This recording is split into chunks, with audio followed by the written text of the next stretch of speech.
आदरणीय दर्शकबिन नमस्ते। टाइम्स टेलिभिजनद्वारा प्रसारण भइरहेको सुशासन बहस कार्यक्रममा तपाईहरुलाई स्वागत। म वीरेन्द्र मन।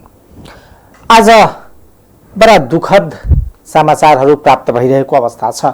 खास गरेर धनुषामा एकजना कोरोना संक्रमणको 38 वर्षीय पुरुष शहीदनगर 8 डुमरियाका युवकको मृत्यु भएको छ कोरोना संक्रमणको कारणले। तर यो घटनाले एउटा ठूलो तरंग पनि ल्याइदिएको छ हाम्रो प्रदेशले। व्यक्तिको मृत्यु सामान्य हो, मृत्यु हुन्छ, तर कोरोनाको कारणले जसरी मृत्यु भयो ती युवकको, त्यसले प्रदेश सरकारको कामकाजमा गम्भीर प्रश्न खडा गरेको छ। हिजै मुख्यमन्त्री लालबाबु राउतले प्रदेशका विभिन्न प्रयोगशालाको अस्पतालको तयारीको निरीक्षण गर्नुभयो र ती व्यक्तिको मृत्यु भएको छ। त्यो मृत्युको कारण के भएको हो भने कोरोना त एउटा छँदै थियो संक्रमण, अर्कोतर्फ मृत्युको भेन्टिलेटरमा राख्नुपर्ने त्यो अभाव देखियो र त्यसकारणले उहाँको मृत्यु भएको अवस्था छ। अर्थात् यति सरकार यति महिनादेखि तयारी गरिरहेको विज्ञ टोली बनाइयो। डाक्टर राम केवल शाहको नेतृत्वमा विज्ञ टोलीलाई सबै सुविधाहरू उपलब्ध गराइयो र भनियो तपाईं अस्पतालहरू घुम्नुस् र के गर्नुपर्छ भनेर राय दिनुस्। ती सबै खर्च सबै पैसा खन्याएर प्रतिवेदन तयार गरियो। विज्ञ समूहले मुख्यमन्त्रीलाई बुझायो, तर मुख्यमन्त्री त्यसपछि पैसाको कमी हुन दिएन। सरकारले पैसा खर्च गर्न थाल्यो। कोरोनाका नाममा कति खर्च भए अहिलेसम्म अरबौं खरबौं रुपियाँ खर्च भइसक्यो। करोडौं रुपियाँको छ प्रदेश सरकारको र यो वर्षमा खर्च भएको अवस्था छ। र विभिन्न प्रयोगशालाको निर्माणदेखि लिएर आइसोलेसनको निर्माणदेखि लिएर क्वारेन्टाइनको निर्माणदेखि लिएर विभिन्न ठाउँमा प्रदेश सरकारले पैसाहरू खन्याएको अवस्था छ। तर एउटा व्यक्ति जो उपचारको लागि आइसोलेसनमा भर्ना हुन्छन्, भेन्टिलेटरको अभावमा मृत्यु हुन्छ। आज अस्पतालका विभिन्न वार्डहरूलाई संक्रमणको कारणले वा संक्रमण त्यहाँ बसेको अवस्थामा संक्रमित त्यहाँ बसेको कारणले त्यसलाई सिल गरेको अवस्था छ। आज राजविराज जानुभयो मुख्यमन्त्रीज्यू, त्यहाँको निरीक्षणहरू गर्नुभयो र ती विज्ञ टोलीका केही प्रतिनिधित्वहरूलाई राख्नुभयो। यो विज्ञ टोली हो कि सबैमा सबैभन्दा बढी सिफारिस गर्ने भनेको विज्ञ टोलीले खरिद प्रक्रियामा हो। सेवा सुविधाको विस्तारको कुरा छैन। भेन्टिलेटर किन भएन त्यसको कुनै चासो लिएन। न मुख्यमन्त्रीले चासो लियो न ती विज्ञ समूहले चासो लियो र अहिले पनि ती विज्ञ समूहले घुमिरहेको अवस्था छ। मान्छेले प्रश्न गर्दैछ के यो विज्ञ समूहलाई बोकेर मुख्यमन्त्रीजीले त्यो अस्पताल सुधार गर्नुको साटो एउटा व्यक्ति भेन्टिलेटरको अभावमा मृत्युवरण गरिरहेको अवस्था छ। हाम्रो प्रदेशमा 9वटा भेन्टिलेटर छ र यो सरकारी अस्पतालको कुरा हो। 30वटा निजी अस्पतालमा भेन्टिलेटरको व्यवस्था गरिएको छ, तर बिरामीलाई राख्ने व्यवस्था छैन। अनि त्यो विज्ञ समूहको के काम? उनीहरूले गरेको सिफारिसको के काम? केवल प्रतिवेदन दिने, पढ्ने र थन्क्याउनको लागि हो र कि कमिसन उठाउनको लागि सिफारिस गर्ने खरिद प्रक्रिया फलानो मसिन खरिद गर्नु, चिलानो मसिन खरिद गर्नु, तर जनता त्यसरी भेन्टिलेटरको अभावमा मृत्युवरण हुँदै जाँदा अवस्था छ भने यो प्रवचन दिएर प्रदेशलाई चलाउने जुन प्रवृत्ति देखाएको छ सरकारले, त्यो दुःखद हो अवस्था। तपाईहरुलाई आजको कार्यक्रममा यो विविध विषयमा चर्चा परिचर्चा गर्छौं। हामीसँग टेलिफोनमा एकछिन पछि जोड्नुहुन्छ सुनिता शाह, अधिकार कर्मी हुनुहुन्छ सप्तरीबाट। त्यहाँको अवस्थाको विषयमा हामी उहाँसँग संवाद गर्छौं र अनौपचारिक रूपमा सरकारका केही व्यक्तिहरूले के भनेको हामीलाई जानकारी दियो भने 18 करोड रुपैयाँ भेन्टिलेटरको स्थापना, भेन्टिलेटर निर्माण खरिदका लागि छुट्यायो। टेन्डर प्रक्रियाहरू भए, तर काम नकाजको अवस्थामा खर्चहरू भएको अवस्था छ। प्रदेश नम्बर 2 को भेन्टिलेटरको अवस्थाको कुरा गर्ने हो भने नारायणी यो प्रादेशिक अस्पताल जनकपुरमा 2टा छ, नारायणी अस्पतालमा 3वटा छ, सगरमाथामा 4वटा छ र निजीको कुरा गर्ने हो भने जानकी मेडिकलमा 5वटा र नेशनल मेडिकल वीरगञ्जमा 25वटा भेन्टिलेटरको व्यवस्था गरिएको छ। र ती सबै हुँदाहुँदै ती व्यक्तिलाई जब अन्तिम अवस्था भयो, त्यो युवकलाई ज्वरो सास प्रश्वास समस्या भएर अस्पतालमा भर्ना भए र जब ती युवकको भेन्टिलेटरमा राख्नुपर्ने अवस्था भयो र त्यसलाई धारान रेफर गरियो र बीच बाटोमै लग्दै गर्दा लाहानमा मृत्यु भएको अवस्था छ। यस्तो दुःखदायी अवस्था हाम्रो प्रदेशको छ र सरकार भन्ने हो भने सरकार देखिँदैन, मन्त्री भन्ने हो भने मन्त्री देखिँदैन र पैसा भन्ने हो भने पैसा त खर्च भइरहेको अवस्था छ कोरोनाको कारणले। अनि यस्तो लथालिङ्ग अवस्थामा चल्ने प्रदेश सरकार, यस्तो लथालिङ्ग अवस्थामा चल्ने अस्पतालहरू, यस्तो अवस्थामा चल्ने र त्यसका नेतृत्व गर्ने मन्त्रीज्यूहरू आज विज्ञहरूलाई बोकेर ठाउँ ठाउँमा भ्रमण गरेर शक्ति प्रदर्शन जस्तै गर्नुहुन्छ। तर सतहमा हेर्ने हो भने तयारी छैन। आइसोलेसनमा जब बिरामी गए खाना पानी पाएन, त्यो पनि त्यसमा पनि मन्त्रीजीले भन्नुभयो भरपूर प्रयास गरेको छु, भरपूर काम गरेको छु, भरपूर पैसा खर्च गरेको छु। तर भित्र गएपछि अवस्था त्यस्तै आयो जुन हामीले पटक पटक त्यो कुराहरू यो कार्यक्रम मार्फत उठायौं र आज भेन्टिलेटरमा अभावमा एउटा युवकको मृत्यु हुन्छ र मन्त्रीज्यू भ्रमण निरीक्षणमा जानुहुन्छ। मुख्यमन्त्रीजी तामझामका साथ जिल्ला दौरामा निस्किनुहुन्छ। कारण के हो भने त्यसमा पनि भ्रमण खर्च त्यहाँ उठाउनु पर्ने अवस्था छ। यसरी कमिसन तन्त्रमा यदि सरकार चल्छ भने जनता निराश भएर मृत्युवरण गर्दैन भने के गर्छ र? आज भगवान भरोसै जीवन चलिरहेको अवस्था छ। आम जनताको सुरक्षा सतर्कताको अभाव छ। कहीं पनि कुनै पनि ठाउँमा सेनिटाइजर जुन चेतनामूलक सफाईका कामहरू भइरहेको अवस्था छैन, त्यसमा खर्च गर्नुपर्ने हो। सरकारले पैसा, सरकारी कार्यालय खुलेको छ, भिडभाड बढेको छ अवस्था छ। जनचेतनामूलक कार्यक्रम गर्नुपर्ने अवस्थामा सरकारले यसरी विज्ञ टोलीलाई झण्डा सन्डा हलाएर पूरा शक्ति लगाएर जिल्ला दौरामा गरेर, किनभने कुनै मन्त्रीजी हुनुहुन्छ, कोही मुख्यमन्त्रीजी हुनुहुन्छ, कोही के हुनुहुन्छ, यस्तो विकट अवस्था छ हाम्रो देशमा अनि जिम्मेवारी लिने कोही छैन। भाषण गर्न, प्रवचन दिन त हाम्रा मन्त्रीज्यू र नेताजीहरूसँग सिक्नुपर्छ, तर काम गर्नु हेर्नुहुन्छ भने कुनै काम भएको अवस्था छैन। अनि अहिले जसरी वीरगञ्जमा बिरामीहरूको चाप बढेको छ, सप्तरीमा बिरामीको चाप बढेको छ र सबभन्दा चिन्ताको विषय के हो भने अब कोरोना संक्रमितहरू जति फेला परिरहेका छन् ती सबैमा लक्षणहरू देखिन थालेको अवस्था छ र त्यसतर्फ सरकारको ध्यान जानुपर्छ। आजको कार्यक्रममा यिनै विषयवस्तुमा हामी संवाद चर्चा परिचर्चा गर्छौं। सबैभन्दा पहिला धनुषा या जनकपुरको जुन घटना भएको थियो, एकजना युवकको मृत्यु कोरोनाका कारणले भेन्टिलेटरको अभावमा, यो प्रसंगबाट कार्यक्रमको सुरुवात गर्छौं। धनुषामा कोरोना भाइरस संक्रमणबाट पहिलो पटक एकजनाको मृत्यु भएको छ।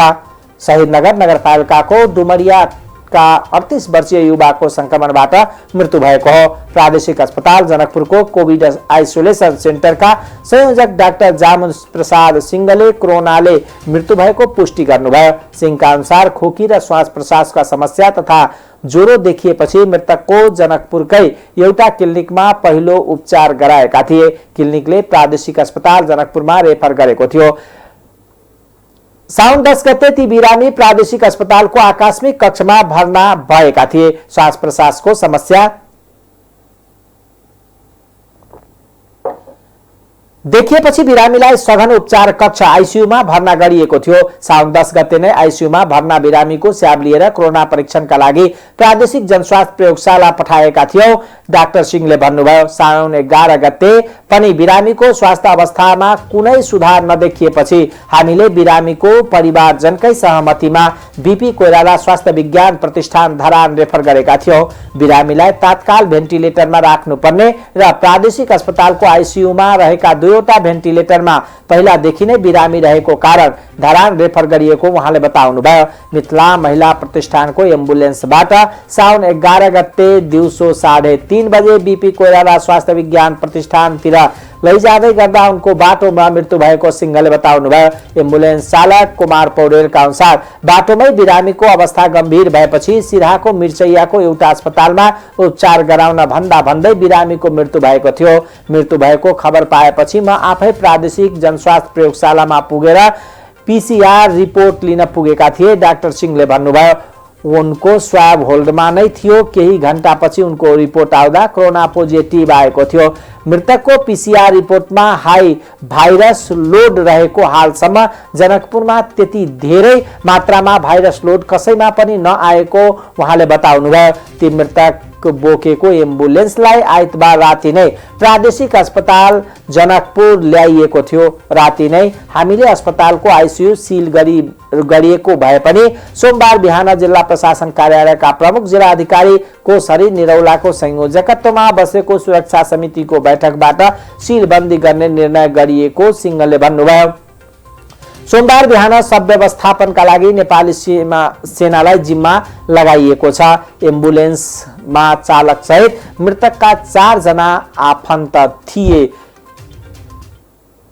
यस्तो अवस्था छ दर्शकबिन, यो खास गरेर प्रादेशिक अस्पताल जनकपुरको, यो प्रदेशको अस्थायी राजधानी जनकपुरको प्रादेशिक अस्पतालको लथालिङ्ग अवस्थाको विषयमा हामीले जानकारी दियौं। एउटा युवकको मृत्यु शहीदनगर 8 का डुमरियाका 38 वर्षीय ती युवकको मृत्यु भएको अवस्था छ। अन्य थप भेन्टिलेटरको अवस्थाहरू कस्तो छ, हाम्रो प्रदेशमा के कस्ता तयारीहरू छन्, ती सबै कुराहरू आजको कार्यक्रममा हामी पस्किन्छौं र खास गरेर जसरी सरकारका वा सरकारले गर्नुपर्ने कामहरू छ त्यसमा त्रुटिहरू देखिएको अवस्था पनि छ। खास गरेर भेन्टिलेटरको जसरी सुरुदेखि नै कुरा के आएको थियो, हरेक बैठकमा हामीले यदि यो बिरामीको संख्या बिस्तारै बढ्न थाल्यो भने भेन्टिलेटरको अभावमा मृत्युवरण हुने अवस्था आउँछ। त्यसकारणले तत्काल व्यवस्थाहरू गर्नुपर्छ। 70 मा पनि कोरोना संक्रमणको संख्या दिन प्रतिदिन बढिरहेको अवस्था छ। त्यहाँ पनि निषेधाज्ञा जारी भएको अवस्था छ र खास गरेर त्यहाँ के कस्ता भइरहेका छन् र तयारीहरू र यो खास गरेर अहिले कोरोना संक्रमणको अवस्थामा जुन बढिरहेको अवस्थामा छ राजविराजको अवस्थाको विषयमा हामी आजको कार्यक्रममा हामीसँग प्रत्यक्ष टेलिफोन सम्पर्कमा जोड्नु भएको छ सुनिता शाह, महिला अधिकार कर्मी हुनुहुन्छ। उहाँसँग हामी आजको यो 70 को विषयमा कुराकानी गर्छौं। सुनिताजी, टाइम्स टेलिभिजनमा स्वागत छ। हेलो हेलो सुनिताजी, टाइम्स टेलिभिजनमा स्वागत छ। धन्यवाद सर। सबभन्दा पहिला त अहिले 70 को अवस्था, जसरी 70 मा तपाईको संक्रमण दिन प्रतिदिन बढिरहेको अवस्था छ, एउटा त्रासको अवस्था छ, अवस्था कस्तो छ त्यहाँको? हजुर, अहिले सर अब अवस्था जुन हाम्रो 4 महिनादेखि लकडाउन जारी गरिएको थियो हैन, त्यो अवस्थाले त अब यहाँका जनता हैन र स्थानीयवासीहरू त अब देखिने हैन। हजुर हजुर हजुर, निकै नै कष्टकर थियो हैन र कष्टकर अहिले त झन् कष्टकर हुन गयो। किनभने हाम्रो संघीय सरकारबाट चाहिँ लकडाउन खुला गर्ने भन्ने निर्देशन दिनुभयो भने हाम्रो 70 मा तपाईको यो कोरोना पोजिटिभ भेटाएपछि वडा नम्बर 6 मा हैन राजविराज नगरपालिका वडा नम्बर 6 मा जुन भेटायो, त्यस पश्चात जुन आक्रान्त र जुन यहाँका त्रास र जुन यहाँ कोरोना पोजिटिभ फेला परेछ हैन र त्रसित छन्, रोजगारीहरू गर्नबाट वञ्चित भयो हैन, जनता जुन एउटा खुसियाली एउटा उमङ्ग थियो, अब हामीले जे होस् रोजगार गर्न सक्छौं, खान सक्छौं भन्ने कमाएर। हजुर हजुर। अनि तपाईको जसरी अन्य ठाउँमा लक्षणहरू देखिन थालेको छ, वीरगञ्जमा पनि लक्षण देखिन थालेको छ, विभिन्न ठाउँमा यो कोरोना अहिलेसम्म थोरैमा लक्षण देखिए थियो, अहिले आएर अत्याधिक रूपमा जति बिरामी पडिरहेका छन्, त्यस फेला पडिरहेका छन्, त्यसमा धेरैमा संक्रमित बिरामीहरूमा लक्षण देखिन थालेको छ र त्यसले सार्ने दर पनि बढिरहेको अवस्था छ। 70 मा के छ? हजुर, यहाँ पनि त्यस्तै हो सर। अब किनभने तपाईले पहिला चाहिँ हावामा छिरिसकेको थिएन तेस्रो चरणमा भने, अहिले त हावामा छिरिसकेको WHO को अनुसार तेस्रो चरणमा कोरोना गइसकेको अवस्था छ, जसको कारण चाहिँ अझ पनि हजुर हजुर हजुर हजुर सुन्दैछु, भन्नु जरुरी छ, सचेत हुनु जरुरी छ र जो कि पहिलेदेखि यो कुराहरूलाई सचेत गराइ आइरहेको हो। तर यहाँका जनप्रतिनिधिहरूको कारणले गर्दा होइन, जनप्रतिनिधि जो जनताका लागि चाहिँ मत लिएर बसेको एउटा जिम्मेवार पदमा जानुभएको थियो र उहाँको एउटा सानो गल्तीको कारणले अहिले जिल्लावासी नै, अहिले देशभरि नै भनौँ न, हाम्रो प्रदेश नम्बर 2 नै र देशभरि नै यसका चाहिँ हामीले बेहोर्नु परेको छ र हामी चाहिँ अक्रान्ति होइन, सबै यहाँ हामी चाहिँ तर्सित छौँ र अब यो कोरोनाको औषधिसम्म अहिलेसम्म पत्ता लागिसकेको छैन, जसको कारण हामीले हजुर। अनि यो परीक्षणको जुन अवस्था छ नि, परीक्षणको अवस्था कस्तो छ? किनभने धेरै ठाउँमा परीक्षण नपाएर आम जनताहरूले कि मास एउटा ट्रेसिङको कुरा छ, त्यो कन्ट्याक्ट ट्रेसिङ सँगसँगै मासका पुरै वार्डहरूलाई सिल गरेर त्यहाँका सबै घर परिवारका वीरगन्जमा सुरु गरिसकेको अवस्था छ। एउटा घरबाट कमसेकम एउटा टेस्ट हुनै पर्यो र 70मा के छ यस्तो अवस्था? सर यस्तो छ, यहाँ चाहिँ तपाईँको एक त भेन्टिलेटर मात्रै 4वटा राखेर होइन, जबकि भेन्टिलेटर आइसोलेसन नराखे, आइसियु नराखेपछि भेन्टिलेटरको केही काम छैन भनेर भन्नुहुन्छ होइन, डाक्टरहरूले बताउनुहुन्छ भने यहाँ चाहिँ आइसियु एउटा पनि नरहेको अवस्था छ होइन। हजुरले बुझ्न सक्नुहुन्छ कि अब त्यो 4वटा भेन्टिलेटरको के काम, जबकि आइसियु नै एउटा पनि छैन होइन। र यहाँका जनता पहिलेदेखि पनि हाम्रो गजेन्द्र नारायण अस्पतालको अवस्था र पहिले यो स्वास्थ्यको अवस्था चाहिँ बिग्रिएकै छ होइन। यहाँ मेसिन नराम्रो, पहिला निजाम मन्त्री पनि तपाईँकै जिल्लाको हुनुहुन्छ, कसरी बिग्रियो? अब सबै ठाउँमा को कुरा छ होइन, मन्त्रीजी पनि तपाईँकै जिल्लाको हुनुहुन्छ। हजुर। अब मन्त्रीजी मात्रै मेरो जिल्ला भएर हुँदैन सर होइन, त्यहाँका जुन काज र सामान हुन्छ त्यो चाहिँ प्रभावकारी हुनु पर्यो र जनताले सेवा लिन सक्नु पर्यो। र यहाँ तपाईँको 6 नम्बर वडा नम्बर 6 को घटनाले तपाईँलाई सबैलाई चाहिँ उच्च जोखिममा पारिदिएको छ, जसको चाहिँ जिम्मेवार जनप्रतिनिधिले लिनुपर्छ। जो कि जनप्रतिनिधिलाई सोद्धाखेरि हामीबाट कुनै त्रुटि नभएको कुरा बताउनुहुन्छ, जो कि सरासर गलत उहाँहरूले भन्नुहुन्छ। जब सीमा पारी उहाँहरूले भारतबाट आउनुभयो होइन, र भारतबाट जब संक्रमित व्यक्तिहरू जब उहाँहरू चाहिँ आउनु भएको थियो, त्यतिखेर उहाँलाई जनप्रतिनिधिलाई, वडा अध्यक्षलाई जानकारी गराइयो र सीमामा जुन रक्षक सुरक्षा दिने हुनुहुन्छ उहाँको पनि गल्ती भएको हो। पहिलो गल्ती त उहाँको हो, दोस्रो गल्ती तपाईँको वडाको जनप्रतिनिधिको हो, तेस्रो चाहिँ स्वयं व्यक्ति जो कि एउटा व्यापारी बिजनेस गर्ने, उहाँ पनि एउटा शिक्षित हुनुहुन्थ्यो होइन, समाजमा त्यस्तो उहाँको प्रतिष्ठित व्यक्ति हुनुहुन्थ्यो, उहाँले पनि कमसे कम नियमको पालना गर्न जानु पर्थ्यो होइन। जसको कारण अहिले 70वासी नै हामी चाहिँ एकदमै जोखिममा परेर घरबाट बाहिर ननिस्किने अवस्था पहिले पनि थियो भने अहिले हामी झन् उच्च जोखिममा परिसकेका छौँ सर होइन। अर्को तपाईको मैले भिडियोहरू हेरिरहेको सामाजिक सञ्जालमा तपाईहरुले पोस्ट गरेको तपाईको भिडियो खास गरेर विपन्न समुदायको कुरा, राहतको कुरा तपाईले धेरै ठाउँमा वितरण गरेको अवस्था पनि छ। विपन्न समुदायहरूलाई जसरी यो लकडाउन खुलेपछि अब काम पाउला, थोरै मात्रामा भए पनि रोजीरोटी चल्ला भन्ने आशा थियो र यसरी जब समुदाय स्तरमै फैलिन थालेको अवस्था छ भने तिनीहरूलाई राहतको अवस्था, किनभने अब त लाउने खाने समस्या पनि फेरि सुरु हुन थाल्यो, कस्तो व्यवस्था छ राज्यबाट र कसरी तपाईहरु म्यानेज गर्दै हुनुहुन्छ?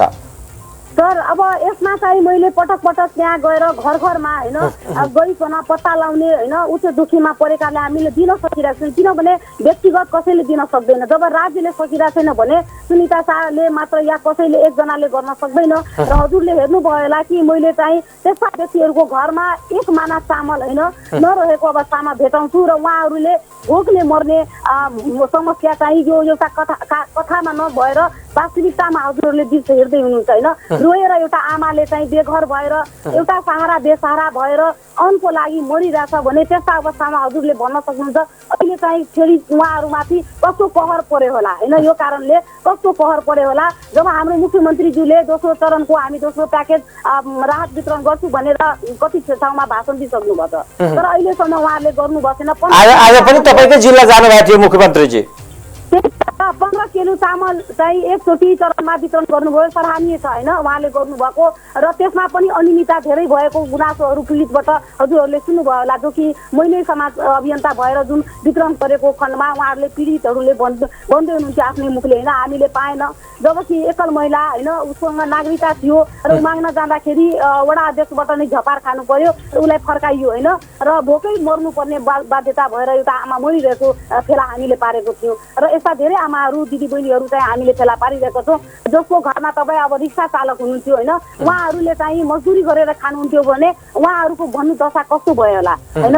यो त दशा नै हो उहाँहरूको लागि। र यसमा सरकार हामीले पटक पटक ध्यान आकर्षण गराइरहेको छु, आफ्नो प्रदेश सरकार र सङ्घीय सरकारलाई, स्थानीयलाई होइन, तर उहाँहरूबाट कुनै सुनवाई आजसम्म नभएको कुराहरू पनि यहाँ प्रश्न देखिरहेको छ। र एकजनाको त्यो कुनै एनजिओ र व्यक्तिले गरेर मात्रै यो समाधान हुन सक्दैन। र यो दोषी चाहिँ हाम्रो सङ्घीय सरकार र प्रदेश सरकार हो जिम्मेवारी भने। आज त जानुभएको थियो नि त मुख्यमन्त्री तपाईँको जिल्लामा भ्रमण गर्न, स्वास्थ्य अवस्थाको तयारीको विषयमा जानकारी लिन आज तपाईँको जिल्ला जानुभएको थियो। सर सुन्नुहोस् न, उहाँ त आउनुहुन्छ, भाषण दिनुहुन्छ, तर 55 लाख भन्दा बढी जनसङ्ख्या भएको हाम्रो प्रदेश नम्बर 2 मा छ होइन। र न यता भेन्टिलेटर छ भने भेन्टिलेटर खरिद गर्नलाई तपाईँको वैशाखमै निकासा भइसकेको पनि न्युजहरू सुन्नुहुन्छ होइन। तर अहिलेसम्म आइपुगेको छैन। र राहतको प्याकेज चाहिँ जनताले मागे होइन, उहाँलाई पनि थाहा हुनुपर्छ कि 15 किलो चामलले 4 महिना 6 महिना खेदिन कतिको सक्छ। जबकि एउटै परिवारमा तपाईँको 10 जना परिवार छ, 6 जना छ, र 15 केजी चामलले के खान पुग्छ, उनीहरूले बाँच्न सक्छ। र यस कुरामा चाहिँ उहाँले खालि भाषण दिनुहुन्छ, अनुगमन गर्नुहुन्छ, र आज निर्णय हुन्छ भोलि गर्छु भन्ने उहाँको गल्ती हो कि होइन। चाहे हाम्रै मुख्यमन्त्रीजी होस् या हाम्रै सरकार होस् र हाम्रै प्रधानमन्त्री होस्, तर मैले प्रधानमन्त्रीज्यूलाई पनि आग्रह गर्न पटक पटक गरेको छु र म फेरि पनि गर्न चाहन्छु कि उहाँहरूले कमसे कम पीडितहरू आफ्नो जनताको दुःखलाई होइन, यस्तो बेलामा चाहिँ कहर परिरहेछ, त्यो कहरलाई कसरी टार्ने त्यसको व्यवस्था इमिडिएटली होइन राहत वितरण गर्नु पर्यो। र यस अवस्थाबाट झन् यो बाढीको कारणले हजुरले हेर्नुहुन्छ कि बाढी यो वर्षा चाहिँ रुकेको नाउँ छैन होइन, परेको परै छ, र जसको कारण बाढीहरू चपेटमा परेर कति घर बिच भइसकेको छ, हजुरले हेर्न सक्नुहुन्छ होइन। र यस अवस्थामा चाहिँ हाम्रो कसरी देशवासी जनतावासी कसरी बाँच्ने त होइन, कसरी बाँच्ने, जबकि यो कहरबाट कहिले उकास्ने, त्यसमा कोरोनाको कहर त छँदैछ होइन। यस्ता समस्याहरू छ सर। एउटा कुरा, अहिले जसरी तपाईँको कोरोना संक्रमणको दर सँगसँगै यो लकडाउन अलि खुक्लो भएर घटेको जस्तो पनि भन्छ, तर यो बीचमा के भएको थियो भने बेरोजगारी सँगसँगै महिला हिंसाका घटनाहरू पनि बढेको अवस्था थियो। कस्तो अवस्था, तपाईँ एउटा अधिकार कर्मी अध्ययन गर्नुभयो होला, 70 जिल्लामा के छ, बढेको छ या अहिलेको यो होइन, यो जति बाहिर आएको छ त्यो कमी नै हो, त्यस्तो छैन अवस्था, के छ अवस्था 70 को? पक्कै सर, यो लकडाउनमा होइन महिला, हाम्रो जुन महिला घरमा बस्ने र उहाँसँगै श्रीमान जहान सबै चाहिँ बस्ने भएको बेला अर्थले कमजोर होइन, अर्थतन्त्र हाम्रो देशैमा कमजोर भयो र हामी गरिबी झन गरिबी भयो। त्यस अवस्थामा हजुरहरूले पहिले पनि महिला हिंसा कम भएको थिएन, तर यो लकडाउनमा तपाईँको महिला हिंसा झनै बढेर आयो। र यस अवस्थामा अब पीडित मानौ न, जो महिला पीडित हुनुहुन्छ उहाँको सङ्घमा उहाँ तिरकै बसेपछि झन् पीडित हुने भयो। र प्रहरी प्रशासनको भूमिका यसमा चाहिँ तपाईँको के भन्नु, उहाँको नकारात्मक होइन, नराम्रो व्यवहार झन् प्रहरीबाट उहाँहरूले खेप्नु परेको छ। उजुरी भइसकेको 4 महिना भइसकेको छ, तर त्यहाँ चाहिँ तपाईँले कारबाही र कुनै सुनवाई नभएको अवस्थाहरू प्रमाणसहित हामीसँग छ। र दोषीलाई निर्दोषी र निर्दोषीलाई दोषी बनाएर प्रस्तुति र मुद्दा चाहिँ दर्ता गराएर सामान्य कुरालाई चाहिँ तपाईँले मुद्दामा दर्ता गरिने गर्छ भने तपाईँ बलात्कार र हत्यारा त्यतिकै फरार भएर घुमिरहेको अवस्था हेर्नुहुन्छ होइन। यसमा चाहिँ मैला धुनु छैन, किनभने रिपोर्टले नै बताइरहेको छ। र मैले जति हेरेँ त्यहाँ तपाईँको महिलाको जुन यो कुटपिट हिंसा जुन थियो, घरेलु हिंसा अध्यात्मिक बढेर आएको छ, उच्च बढेको छ सर होइन। किनभने यहाँ पुलिस प्रशासन प्रहरी मेरो साथीको भूमिका यहाँ चाहिँ हराइसक्यो, नारामा मात्रै सीमित भयो। र यस्ता चाहिँ अब जिम्मेवार चाहिँ को हुन सक्छ त? हाम्रो त्यहाँका सिडिओ साहेब हुन सक्छ, एसपी साहेब हुन सक्छ, र उहाँले निर्देशन दिएको कुरामाथि भर पर्छ होइन त सर। हस्, धन्यवाद हामीसँग कुराकानीको लागि। धन्यवाद। उहाँ हुनुहुन्थ्यो सुनिता शाह, अधिकार कर्मी। 70 को समग्र अवस्था के छ, कोरोना संक्रमणको दरको अवस्था, त्यहाँको तयारीको अवस्था र महिलाहरूले खास गरेर भोगिरहेको समस्याको विषयमा हामीले उहाँसँग आज कुराकानी गर्यौं। सबै ठाउँमा एउटा कुरा के आएको छ जिल्लामा भने भेन्टिलेटरको अवस्था दुरुस्त छैन। अर्कोतर्फ कहीँ कहीँ आइसियु को पनि जुन किसिमले तयारी हुनुपर्ने हो त्यहाँ छैन। अक्सिजनहरूको अवस्था लथालिङ्ग छ। केवल भाषणमा यसरी सरकार हिँड्ने हो भने कसरी कुरा हुन्छ? मानवको कमसे कम न्यूनतम एउटा कुरा के हो भने रोग लाग्दैमा व्यक्तिको मृत्यु भइहाल्छ यस्तो अवस्था छैन। हर सम्भव त्यसलाई जोगाउन प्रयास गर्नुपर्छ र यसरी सरकारको उदासीनताले कतै न कतै ती कुराहरूले गम्भीर छैन कि सरकार भनेर देखिन्छ र राज्य र सतह अवस्था जुन छ जिल्लाहरूको तयारी पनि शून्य अवस्था छ। के छ भेन्टिलेटरको हाम्रो प्रदेशको अवस्था? कोरोना संक्रमण भएको गंभीर अवस्थाका बिरामीको उपचारका लागि भेन्टिलेटर र आइसियु को आवश्यक पर्छ। प्रदेश 2 का 8 जिल्ला मध्ये 3 जिल्लाको सरकारी अस्पतालमा मात्रै भेन्टिलेटर छ। सबैभन्दा बढी 4वटा भेन्टिलेटर सप्तरीको राजविराज स्थित गजेन्द्र नारायण सिंह अस्पतालमा छ, तर त्यहाँ आइसियु छैन। आइसियु नभएपछि भेन्टिलेटरको अर्थ पनि छैन। प्रदेश स्वास्थ्य निर्देशनालयका सहनिर्देशक विजय झा भन्छन् आइसियु र भेन्टिलेटर दुवै एकैसाथ भए मात्र अक्सिजनको मात्रा कम देखिने बिरामीको उपचार गर्न सकिन्छ। प्रदेशको अस्थायी राजधानी जनकपुर धाममा 2वटा मात्र भेन्टिलेटर छ। प्रादेशिक अस्पतालको आइसियुमा जडान गरिएको भेन्टिलेटर सधैँ प्याक हुन्छ। सहनिर्देशक झा यहाँ कम्तीमा 5वटा भेन्टिलेटर चाहिने बताउनुहुन्छ। त्यसबाहेक पर्साको वीरगञ्ज स्थित नारायणी अस्पतालमा 3वटा भेन्टिलेटर छ। सहनिर्देशक झाका अनुसार निजी क्षेत्रको वीरगञ्ज स्थित नेशनल मेडिकल कलेजमा 25वटा र जनकपुर स्थित जानकी मेडिकल कलेजमा 5वटा भेन्टिलेटर छ। निजी क्षेत्रको अन्य अस्पतालमा पनि यो होला उहाँ भन्नुभयो, तर सरकारी अस्पतालमा कम्तीमा 50वटा भेन्टिलेटरको आवश्यकता छ।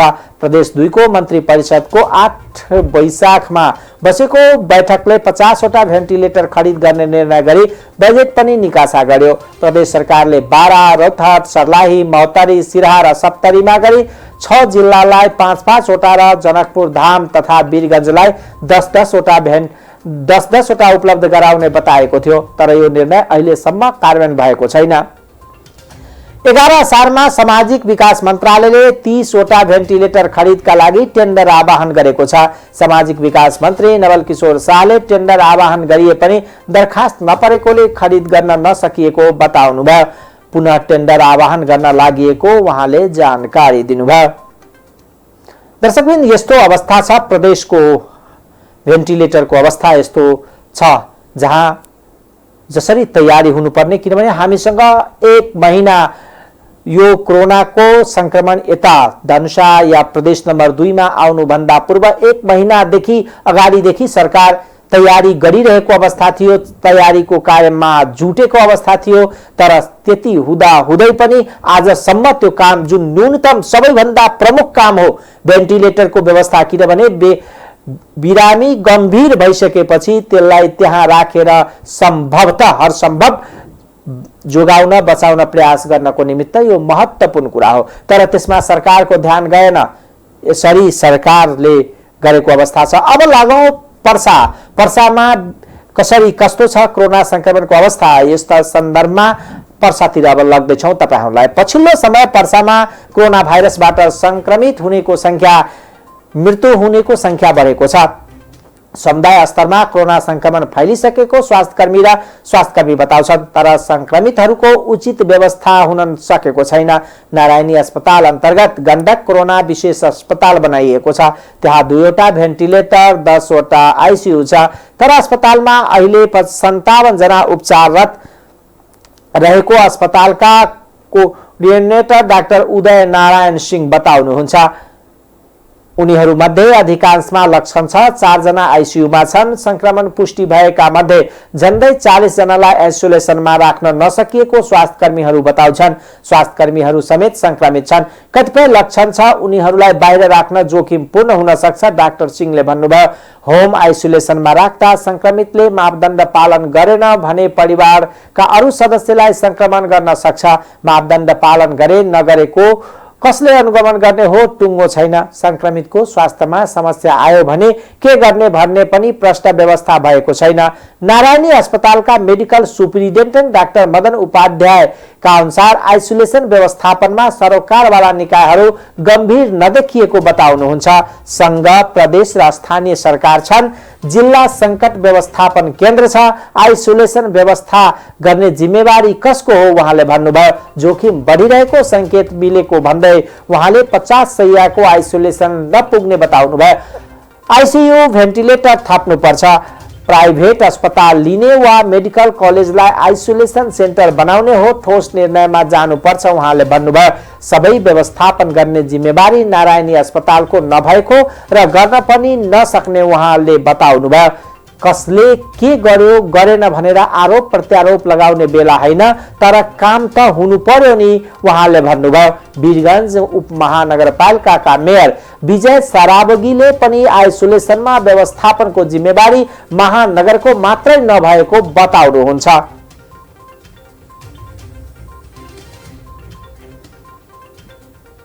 फटाफट दिएर पनि राखेका छौँ अनि उहाँहरूले नै टेस्ट गर्ने हो। हामीले मेसिन पनि दिएका छौँ, सारा साधन त्यहाँ छ। त्यसका रोजका खपत हुने सामानहरू जुन टेस्टिङको दौरानमा लाग्छ त्यो पनि हामी किनेर दिइसकेका छौँ। मलाई लाग्छ कि नारायणी हस्पिटलसँग हाम्रो राम्रो सहकार्य छ, प्रशासनसँग पनि राम्रो सहकार्य छ। बिगार्ने मान्छेहरूले जति बिगार्ने कोसिस गरोस्, वीरगञ्जको स्वाब टेस्ट, एक घर एक परीक्षण लगायत ट्रेसिङदेखि लिएर शङ्कास्पद जहाँ जहाँ मान्छेहरू छन् सबैको हामी चेक जाँच संयुक्त रूपमा सबैजना मिलेर गर्छौँ। थप सङ्क्रमित पार्छ, यसको अर्थ के छ भने पुरा देश नै हामी सङ्क्रमितको स्थितिमा जान सकिन्छ। यसमा म आग्रह गर्छु कि जति सङ्क्रमित पनि निस्किरहेछ उनीहरूको लागि छिटै हामी काउन्सिलिङ सेन्टर, औषधि पठाउने हामी सेन्टरहरू खोल्छौँ।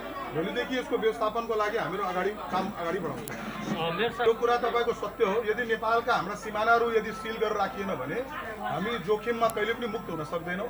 अहिले बिहारमा जुन भाइरसहरू देखिएको छ, जुन बढोत्तरी देखिएको छ यो केसहरूमा, उताकै मान्छेहरू यतापट्टि आएर पटक पटक ओहोरदोहोर गरेर नि यो कोरोना यहाँ पसेको हो। यसमा चाहिँ पटक पटक मैले ध्यान आकर्षण पनि गराएको छु सम्बन्धित निकायहरूले अब पनि कमसेकम यो मास टेस्टिङ भइरहेछ भने सिमानालाई यदि कडाइका साथ हामी लगातार यो कोरोना कालमा राख्न सक्यौँ भने वीरगञ्ज र देशलाई हामी कोरोनाबाट मुक्त गर्न सक्छौँ। तर यो खालि वीरगञ्जको सिमाना नै खालि क्लोज राख्नु पर्दैन, यो पुरै देशभरिको सिमाना जुन हाम्रो भारतबाट सटेको छ, जहाँबाट मान्छेहरू आइरहेछ गइरहेछ, त्यसलाई हामी सिरियसली रोक्नु नै पर्छ। यो काम हामीले आजदेखि कन्ट्याक्ट ट्रेसिङ भएका र अन्य ऱ्यान्डम रूपमा चाहिँ स्वाब परीक्षण गरिराखेका छौँ। आज हामीले स्वाब परीक्षण गर्नको लागि यो माई स्था अहिले हामी खोलिराखेका छौँ। राज्यमाई नारायणी अस्पतालमा गर्दैछौँ र सबै ठाउँ गरेर हामीले आज 7-8 सय चाहिँ स्वाब परीक्षण गर्ने लक्ष्य लिएका छौँ।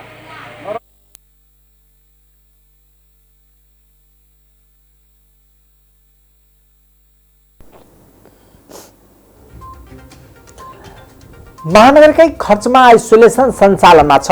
जिल्लाभरका मात्र होइन, अन्य जिल्लाका संक्रमित पनि पठाइन्छ।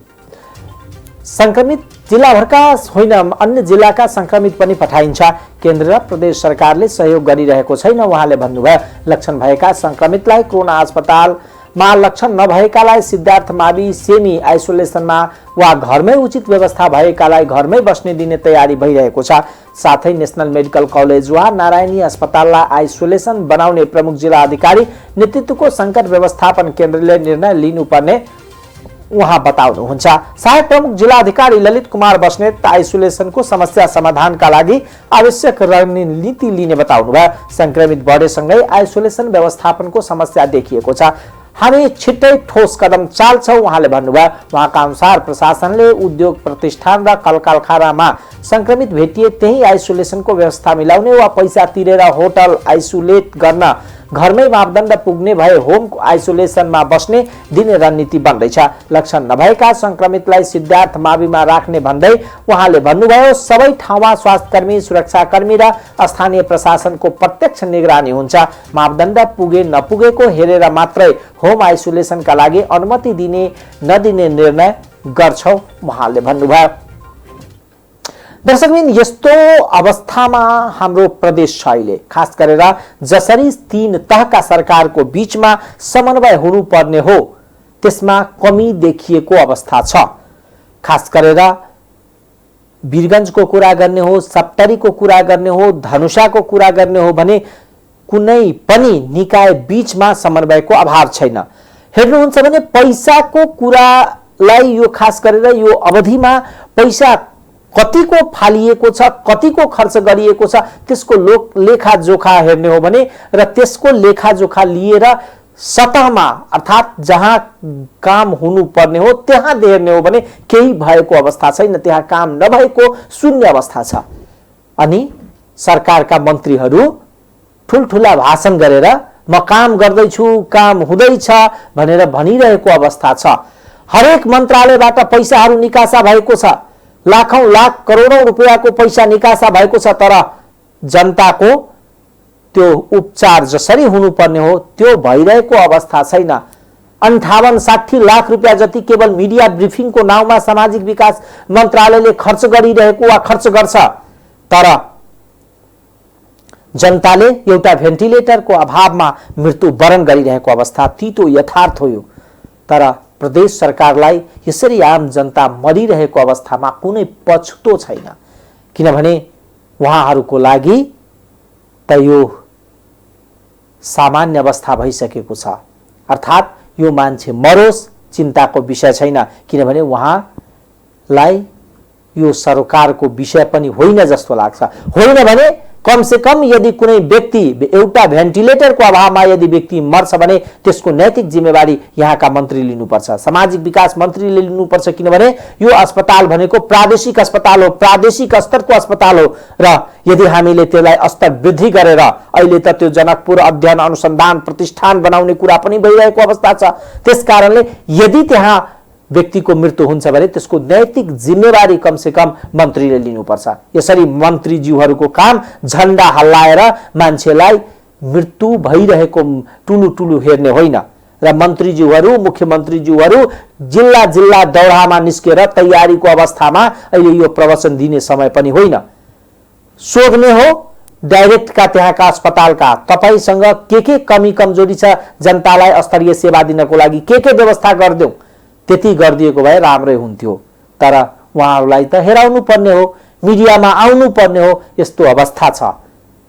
सरकारका अगुवाहरूलाई सद्बुद्धि आओस् हाम्रो कामना पनि छ, शुभकामना पनि छ। आजको कार्यक्रमबाट म वीरेन्द्र मन बिदा चाहन्छु। अर्को दिन अर्को फेरि प्रसंग लिएर तपाईहरु समक्ष उपस्थित हुनेछौं। नमस्ते।